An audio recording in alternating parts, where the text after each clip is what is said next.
बिस्मिल्लाहिर्रहमानिर्रहीम। मोहतरम नाज़रीन, अस्सलामु अलैकुम। हमारे चैनल SZ यूट्यूब में खुश आमदीद। सबसे पहले हमारे चैनल को सब्सक्राइब कर ले और घंटी के निशान को प्रेस कर दे ताकि आपको आने वाली हर नई वीडियो का नोटिफिकेशन मिल सके। नाज़रीन, सांप और मोर को जन्नत से निकाले जाने का वाक़या एक सबक आमोज़ कहानी है जिसे लोग सदियों से सुनते आ रहे हैं। ये कहानी हमें बताती है कि कैसे एक गलत कदम या अमल की वजह से इंसान या कोई भी मखलूक अपनी इज्जत और मकाम खो सकती है।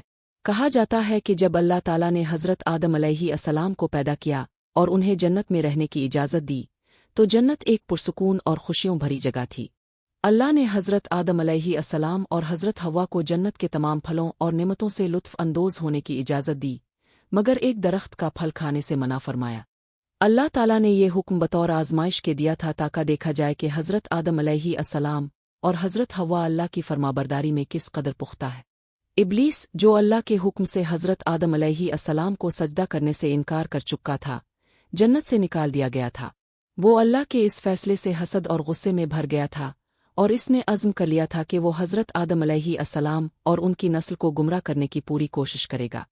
इब्लीस के लिए जन्नत में दाखिल होना मुमकिन न था क्योंकि वो अल्लाह की रहमत से दूर कर दिया गया था, लेकिन इसकी फितरत में फितना अंगेज़ी और शरारत थी और वो हर मुमकिन तरीके से हज़रत आदम अलैहिस्सलाम और हज़रत हव्वा को बहकाना चाहता था।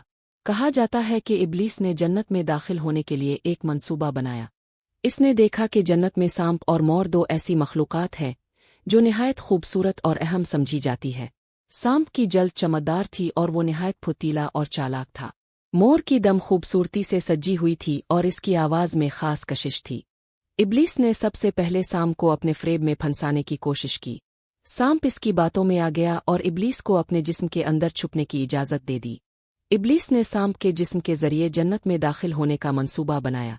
दूसरी जानिब मोर, जो कि जन्नत की हसीन तरीन मखलूक़ात में से एक था, इब्लीस के मंसूबे में शामिल हो गया। कहा जाता है कि मोर ने भी इब्लीस को जन्नत में दाखिल होने में मदद दी।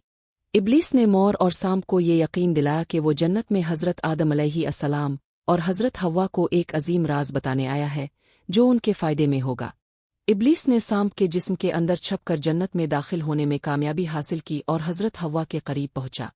इसने हज़रत हव्वा को धोखा दिया और उन्हें इस दरख्त का फल खाने पर उकसाया जिसे अल्लाह ने मना फरमाया था। इसने हज़रत हव्वा से कहा कि ये फल दरअसल इल्म और हमेशा की ज़िंदगी की कुंजी है और अगर वो इसे खाएगी तो उन्हें हमेशा जन्नत में रहने की इजाज़त मिल जाएगी।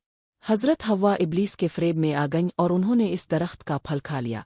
फिर हज़रत हव्वा ने हज़रत आदम अलैहिस्सलाम को भी इस फल के बारे में बताया और उन्हें भी खाने की तरगीब दी। हज़रत आदम अलैहिस्सलाम भी इस आज़माइश में नाकाम हो गए और उन्होंने भी इस ममनुआ दरख्त का फल खा लिया। अल्लाह ताला को उनकी नाफरमानी का इल्म हुआ और वो नाराज़ हुआ।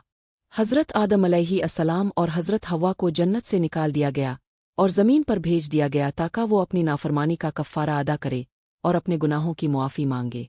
लेकिन सांप और मोर, जो कि इब्लीस की मदद करने में शरीक हुए थे, वो भी अल्लाह के ग़ज़ब का शिकार हुए। सांप, जो पहले निहायत खूबसूरत था, इस पर अल्लाह ने लानत की और इसे ज़मीन पर रेंगने के लिए मजबूर कर दिया। इसकी चमकदार जल्द अब खुश्क और खुरदरी हो गई और वो अपनी टांगें खो बैठा। मोर भी अल्लाह के इताब का शिकार हुआ। इसकी आवाज़, जो पहले निहायत दिलकश थी, अब बदसूरती में बदल गई, जबकि इसकी खूबसूरती को अल्लाह ने बरकरार रखा ताकि लोग इसे देखकर सबक हासिल करे कि खूबसूरती और ताकत के बावजूद अगर कोई अल्लाह की नाफरमानी करे तो वो ज़िल्लत और रुसवाई में मुब्तला हो जाता है। सांप और मोर को जन्नत से निकाले जाने का वाक़या हमें ये सबक देता है कि अल्लाह की नाफरमानी कभी भी छोप कर नहीं की जा सकती, चाहे कोई कितना भी चालाक और होशियार क्यों ना हो। अल्लाह सब कुछ देखता है और जानता है। इब्लीस ने सांप और मोर को अपने मकसद के लिए इस्तेमाल किया और फिर उन्हें बेयार व मददगार छोड़ दिया। सांप और मोर की कहानी हमें ये भी बताती है कि शैतान हमेशा दूसरों को बहकाने के लिए मुख्तलिफ तरीके अपनाता है। वो कभी भी सीधे रास्ते से गुमराह नहीं करता बल्कि धोखा, झूठ और मक्र के ज़रिए इंसानों को अपने रास्ते से हटाने की कोशिश करता है। ये वाक़या हमें ये भी सिखाता है कि अगर हम गलती करें तो हमें फ़ौरन अल्लाह से मुआफ़ी मांगनी चाहिए, जैसे हज़रत आदम अलैहिस्सलाम और हज़रत हव्वा ने किया। अल्लाह की रहमत बहुत वसी है और वो मुआफ़ करने वाला है, मगर हमें अपने गुनाहों को तस्लीम करना चाहिए और दोबारा वो गलतियाँ ना दोहराने का अज़्म करना चाहिए।